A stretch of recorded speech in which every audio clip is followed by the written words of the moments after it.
will make America powerful again. Let me tell you, you don't negotiate like I negotiate. Bonjour, je m'appelle Alexis Buisson, je suis le correspondant de La Croix à New York. Vous écoutez la 4e saison de C'est ça l'Amérique, le podcast sur les États-Unis de Donald Trump, raconté par ceux qui y vivent. Retrouvez-moi une fois par mois, tout au long de la première année de sa présidence, pour discuter des transformations de la société américaine en compagnie d'observateurs francophones. C'est ça l'Amérique, un podcast proposé par La Croix, le programme Alliance Columbia et le site d'information French Morning. 67%.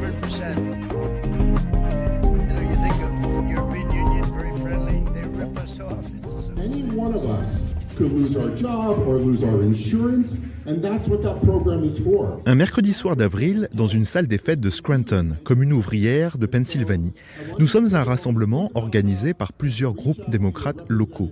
Entre deux bières et part de gâteaux, les membres du public sont invités à prendre la parole pour dire ce qui les met en colère en ce moment. They're literally taking away healthcare. Corruption, manque de courage, attaque contre les migrants, ou comme cet homme, remise en cause des programmes sociaux et d'assurance médicale publique, les motifs d'inquiétude sont nombreux. Mais il n'y a pas que Donald Trump et les républicains qui en prennent pour leur grade, les démocrates aussi. Tom Boots était dans le public ce soir-là. En ce qui me concerne, le Parti démocrate doit mieux se défendre. Il devrait lancer une procédure pour destituer Donald Trump. N'importe quel élu de la Chambre des représentants peut la déclencher, même dans la minorité. Une telle procédure n'aboutira pas. Je n'ai aucune illusion là-dessus. Mais au moins, cela poussera chaque élu à prendre position publiquement sur cette présidence et on pourra leur demander des comptes plus tard. Les républicains veulent éviter cela à tout prix.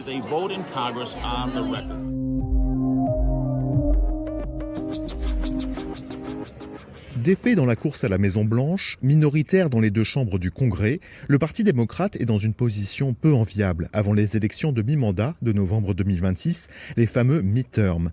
Près de 8 mois après l'échec de novembre 2024, nous avons voulu faire un point sur l'état du parti et des autres forces d'opposition à Donald Trump.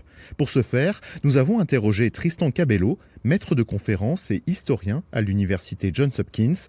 Il est aussi l'auteur de la lettre d'information The Hype, l'Amérique vue des marges.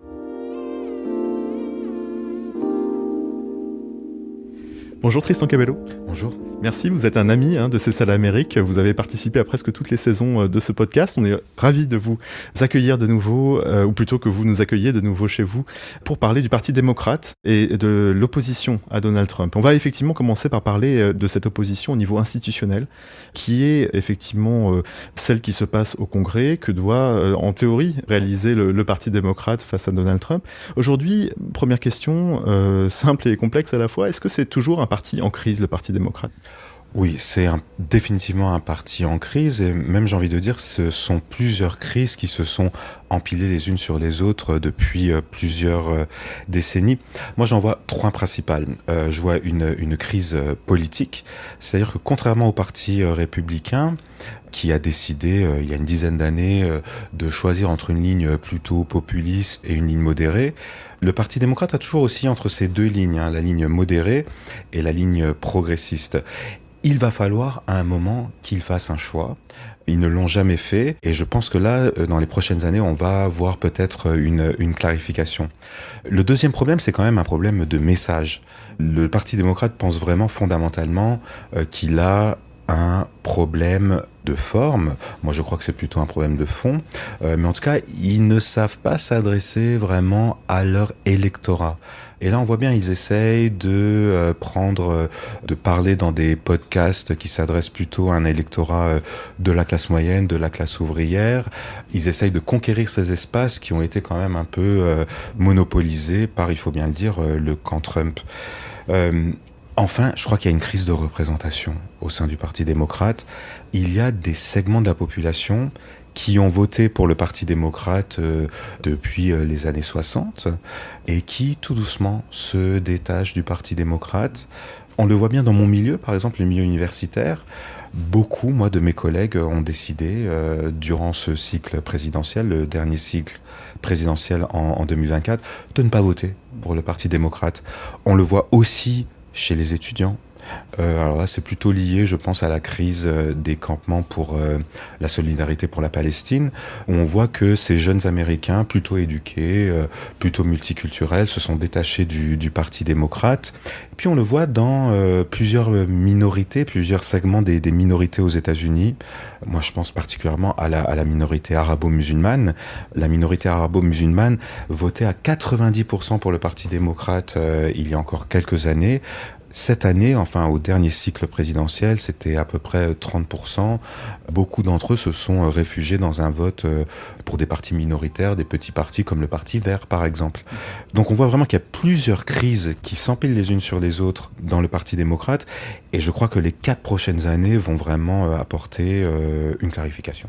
Vous dites que le Parti démocrate doit choisir finalement. Est-ce qu'il peut aussi choisir de ne pas choisir et de laisser en quelque sorte Donald Trump fragiliser lui-même sa coalition, prendre les mauvaises décisions, etc. et espérer que peut-être les gens qui l'ont délaissé en 2024 ou même avant reviennent et se reportent sur lui?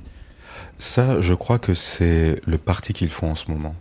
C'est-à-dire, ils pensent vraiment que Donald Trump va s'affaiblir et qu'ils vont regagner mécaniquement l'élection du midterm et pourquoi pas l'élection présidentielle dans 4 ans. Moi, je crois que ce serait une grave erreur. Le Parti démocrate, je crois, doit revenir dans le jeu politique en ayant des propositions fortes.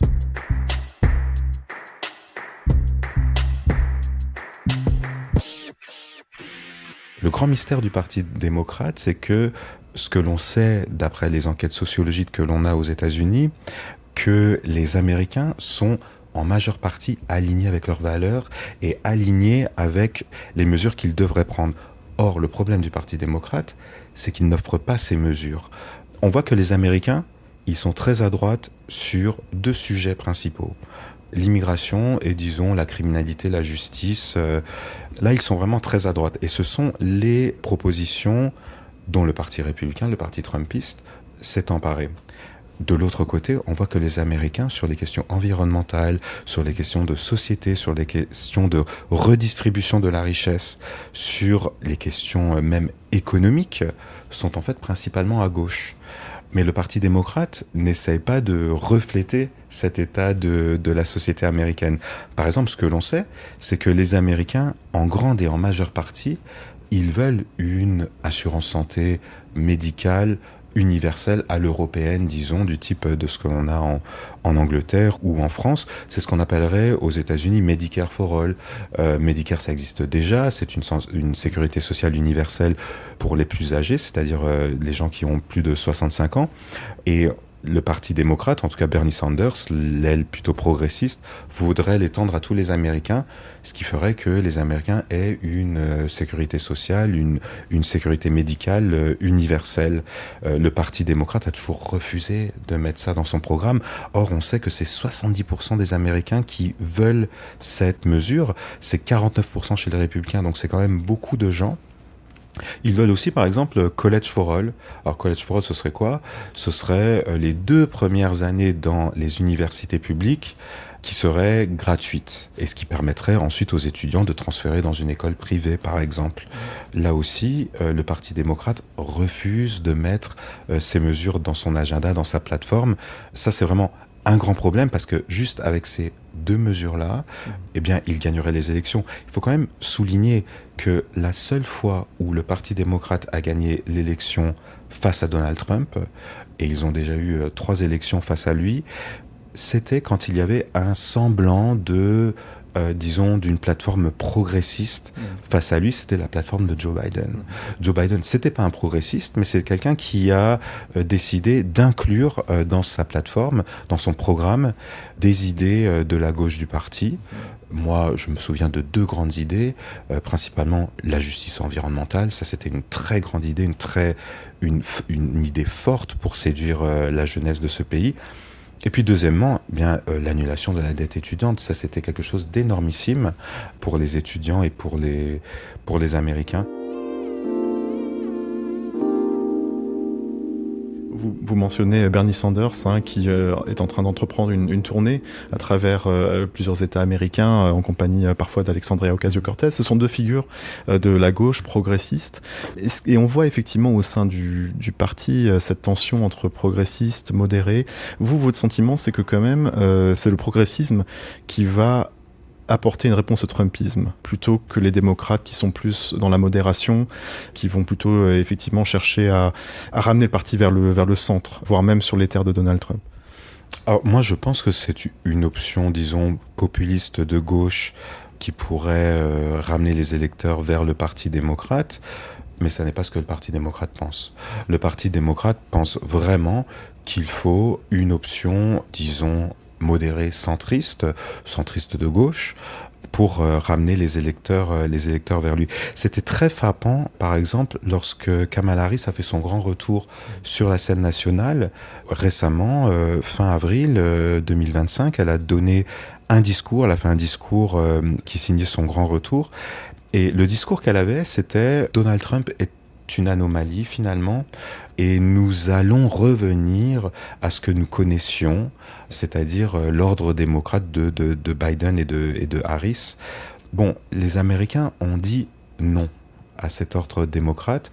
Je pense que les démocrates ont vraiment du mal à analyser et aussi peut-être à digérer cette défaite. C'était quand même une défaite assez inattendue pour leur camp. En tout cas, il y a vraiment deux camps qui s'opposent, c'est-à-dire le camp centriste de Biden et de Harris, et on peut mettre par exemple Gavin Newsom, le gouverneur de la Californie.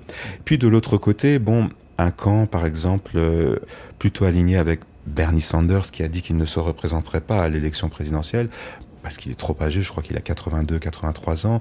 Et puis, et aussi Alexandria Ocasio-Cortez, plus jeune et qui pourrait prétendre à l'élection présidentielle. Mais là aussi, c'est-à-dire que dans cette gauche progressiste du Parti démocrate, moi je pense que le message n'est pas vraiment au point. C'est-à-dire que leur grand message, c'est de battre l'oligarchie. Bon, j'entendais un commentateur sur MSNBC qui se demandait si la plupart des Américains... MSNBC, c'est une chaîne plutôt à gauche ici. Plutôt à gauche, oui. Mais ce commentateur disait je me demande si la plupart des Américains savent en fait quelle est la signification du mot oligarchie. Et je pense qu'il a raison. Beaucoup d'Américains ne savent pas ce que c'est que l'oligarchie. Mais en fait, il faudrait simplement avoir des réponses peut-être plus proches des gens, et peut-être plus en face avec ce que les gens attendent dans la réalité de ce que les gens vivent. Et là, des mesures telles que Medicare for All, College for All, ou par exemple l'augmentation du salaire minimum. Bon, ça pourrait vraiment parler aux gens. Pour l'instant, c'est pas vraiment l'optique dans laquelle ils s'engagent. Le Parti démocrate est vu comme le parti de l'élite, d'une élite plutôt urbaine, plutôt des côtes. Mais il faut quand même se rappeler que c'était le cas du Parti républicain il y a quelques années. Et le Parti républicain s'est complètement transformé et a su séduire ces classes ouvrières, même quelques segments dans les minorités. Je pense que c'est ce travail que doit faire le Parti démocrate dans les prochaines années, clarifier son offre politique, et puis aussi renouveler son personnel. Il faut absolument avoir de nouvelles figures qui émergent.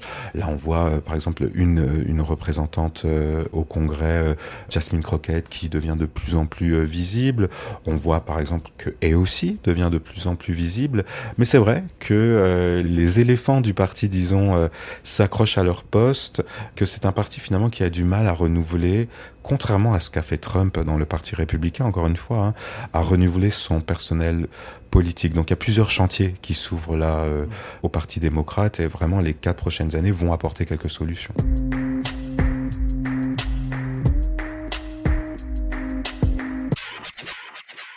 Quand on va sur le terrain et qu'on parle à des sympathisants, des militants démocrates, ils aimeraient effectivement voir le parti faire plus contre Donald Trump. Faire quelque chose, comme on l'entend beaucoup. Mais qu'est-ce qu'ils peuvent faire en étant minoritaires dans les deux chambres du Congrès?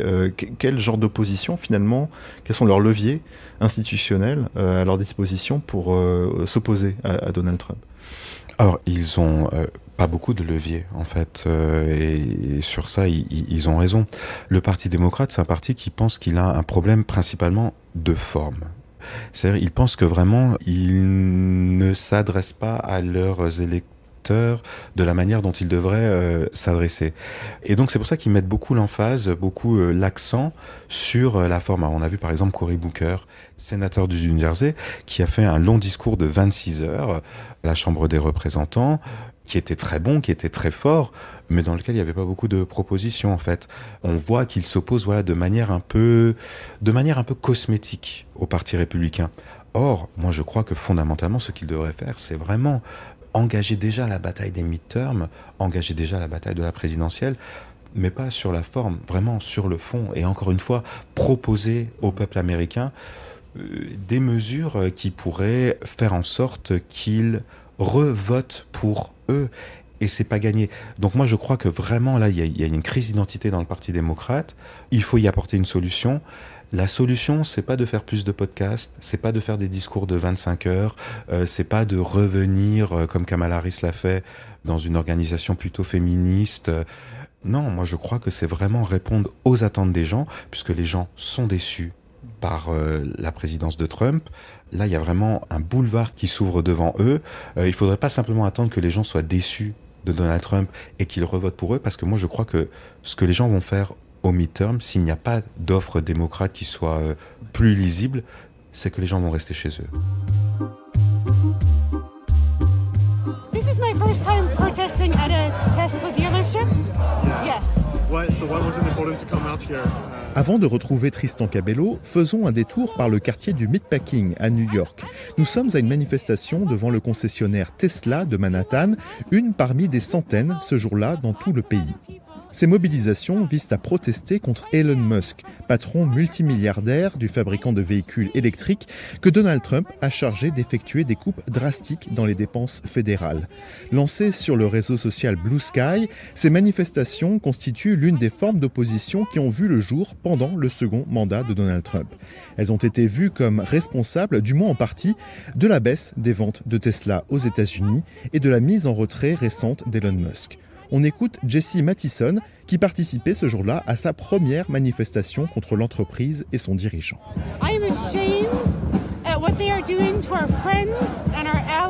J'ai honte de ce que le gouvernement fait à nos alliés et nos amis dans d'autres pays. Je ne le soutiens pas. Nous devons l'arrêter de suite et renverser Musk. Comme il puise son pouvoir dans l'argent et que son argent provient de Tesla, nous devons viser Tesla. Acheter une voiture de cette marque doit devenir très impopulaire. La démocratie est en jeu. Et c'est tout ce que je peux faire à mon échelle en ce moment.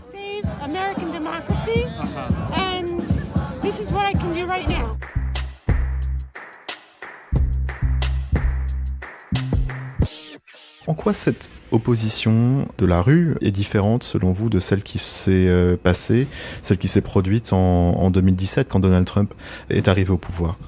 Alors, on a l'impression, et moi c'est l'impression que j'avais aussi en regardant la télévision, en écoutant la radio, en lisant les journaux, que la mobilisation n'est pas aussi forte pour Trump 2 qu'elle ne l'était pour Trump 1. Or, ce que l'on voit, c'est qu'il y a plusieurs études d'universitaires qui ont en fait regardé au niveau local ce qui se passait. Et ce que l'on voit, c'est qu'il y a beaucoup plus de manifestations dans les rues, etc., contre Trump durant ce second mandat qu'il n'y en avait durant le premier mandat. Le problème, c'est que ces manifestations, elles sont en général locales et donc sont de plus petites manifestations qui ne se comparent pas, bien évidemment, par exemple, on avait vu la Women Millions March en 2017, où il y avait, je crois, 1 million de personnes dans la rue. Bon, ça n'a absolument rien à voir. En tout cas, le nombre des manifestations est plus élevé. Puisque l'on voit, moi je crois qu'il y a eu quand même 2 mois où je pense que le peuple américain était sous le choc. C'est-à-dire janvier-février, c'était quand même plusieurs annonces chaque jour, des annonces qui allaient vraiment à l'encontre de ce qui font les valeurs fondamentales des États-Unis. Je pense que non seulement les institutions américaines, mais tout simplement le peuple américain était vraiment sous le choc de ce qui se passait. Depuis, j'allais dire 3 semaines, 1 mois, on voit que les choses changent. On voit que, par exemple, des universités comme Harvard, comme mon université à Johns Hopkins, s'opposent à Donald Trump. On voit que les gens défilent dans les rues. Et on voit aussi que plusieurs personnalités essaient de prendre la parole contre Donald Trump. Moi, je pense par exemple au président de l'université de Wesleyan, une toute petite université qui n'est pas très connue en France, mais qui est une grande université ici, principalement une université d'enseignement, qui dit très clairement qu'il va s'opposer à Donald Trump durant tout ce mandat. Donc je crois que petit à petit, la résistance, ou plutôt une opposition s'organise. Le problème, c'est que pour l'instant, elle est très éparpillée, elle est très dispersée, elle n'est pas vraiment organisée par le Parti démocrate. Le Parti démocrate n'est pas vraiment le réceptacle de cette résistance et de cette opposition. Mais en tout cas, elle est là, elle grandit. Vous diriez qu'il est plus difficile aujourd'hui de s'opposer à Donald Trump? On voit par exemple des militants pro-palestiniens qui sont menacés d'expulsion, d'autres qui se disent surveillés, etc. Voilà, est-ce que l'acte de s'opposer finalement est devenu plus difficile qu'en 2017, que pendant son premier mandat? Ouais, ça c'est une question très importante et je crois que là aussi il y a eu un moment de sidération durant les premiers mois. Moi, par exemple, dans mon domaine, le domaine de l'université, moi j'ai beaucoup de collègues qui s'expriment, comme je le fais aujourd'hui, dans les médias, par exemple. Durant les 2 premiers mois de l'administration Trump, ce que j'ai vu, c'est vraiment une réticence de la part des collègues de s'afficher dans les médias et de critiquer l'administration Trump. Ça commence à changer et ça change, en fait. C'est-à-dire que maintenant, les gens prennent la parole, s'expriment de manière un peu plus libre, n'ont plus vraiment peur de critiquer, non seulement parce qu'ils se sentent protégés par leur institution, par exemple les universités, mais aussi parce qu'il faut bien le dire, la majeure partie des Américains n'est pas satisfait de cette administration. Et donc la majeure partie du peuple est critique de l'administration de Donald Trump. Sur les questions pro-palestiniennes, ça c'est quelque chose de très important et c'est quelque chose de très significatif ce que l'on voit. C'est que même si on a vu beaucoup de manifestants pro-palestiniens, en général des gens qui étaient dans des statuts un peu précaires d'un point de vue d'immigration, se sont soit fait déporter, soit ont été incarcérés dans des centres de déportation, on voit que les manifestations pro-Palestine reviennent au devant de la scène. C'est-à-dire que c'était le cas, par exemple, à Columbia, il y a juste quelques jours, on a vu des manifestants pro-Palestine prendre possession de la bibliothèque. Donc ce que l'on voit, c'est qu'il y a aussi quand même une énergie là dans la jeunesse qui n'a pas peur, qui est très sûre, très certaine de ses idées, de son futur politique aussi. Et ça, c'est très important pour l'opposition parce qu'on voit que cette jeunesse-là, elle n'a pas peur de se faire virer de son institution, d'avoir des représailles, d'être, il faut bien le dire, en centre de détention, ce qui veut dire en gros en prison ou de se faire déporter. Elle est très proche elle est très fière de ses idées, de ses idéaux. Et là, justement, c'est quelque chose sur lequel le Parti démocrate pourrait capitaliser. Cette jeunesse-là, vraiment, elle est mobilisée. On voit qu'elle est mobilisée vraiment contre tous les courants. Et donc, elle est mobilisable aussi par le Parti démocrate.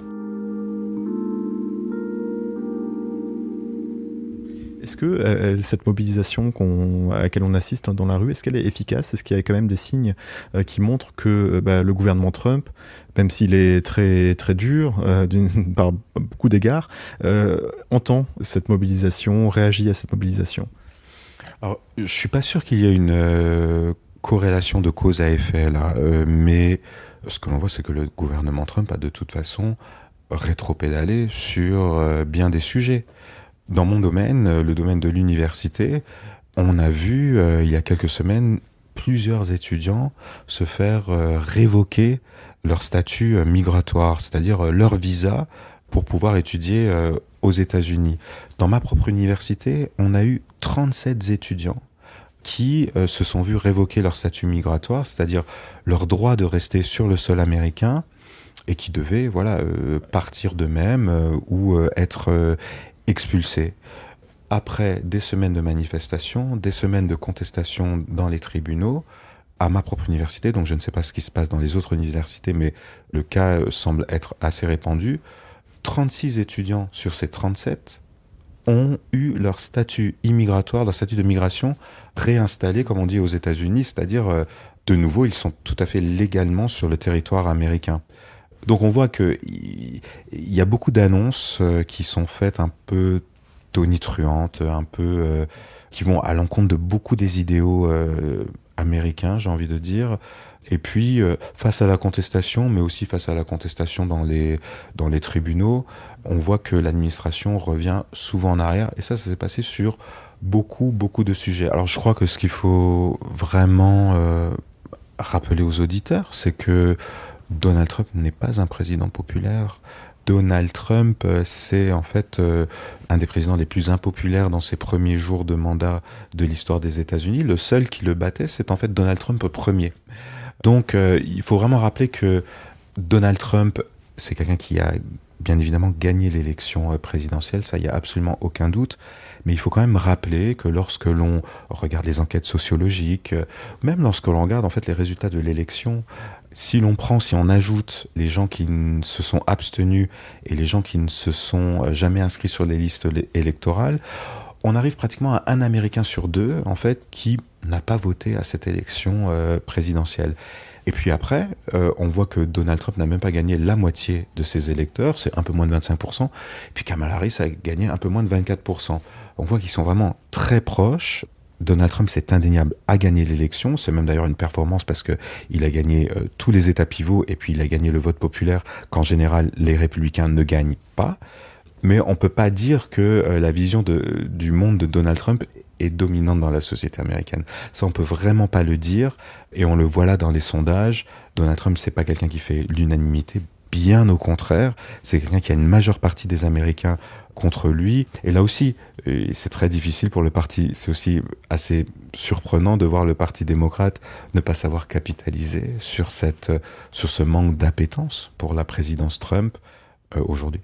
Merci Tristan Cabello. Merci à vous. We will make America powerful again. Let me tell you, you don't negotiate like I negotiate. La crise interne du Parti démocrate a connu de nouveaux développements ces dernières semaines. Le 12 mai, le parti a initié l'exclusion du militant David Hogg de son organe de direction. Ce jeune survivant de la tuerie de Parkland, en Floride, élu à la vice-présidence de la formation politique, avait lancé une initiative pour encourager les candidatures internes contre les élus jugés trop complaisants envers Donald Trump. Cet épisode est intervenu au moment où la question de la responsabilité de Joe Biden dans la victoire de Donald Trump a été remise sur le tapis.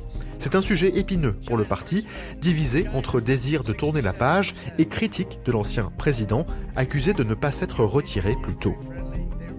Peu de temps avant l'annonce de son cancer de la prostate, les Américains ont découvert des extraits d'un nouveau livre intitulé Original Sin, le péché originel en français.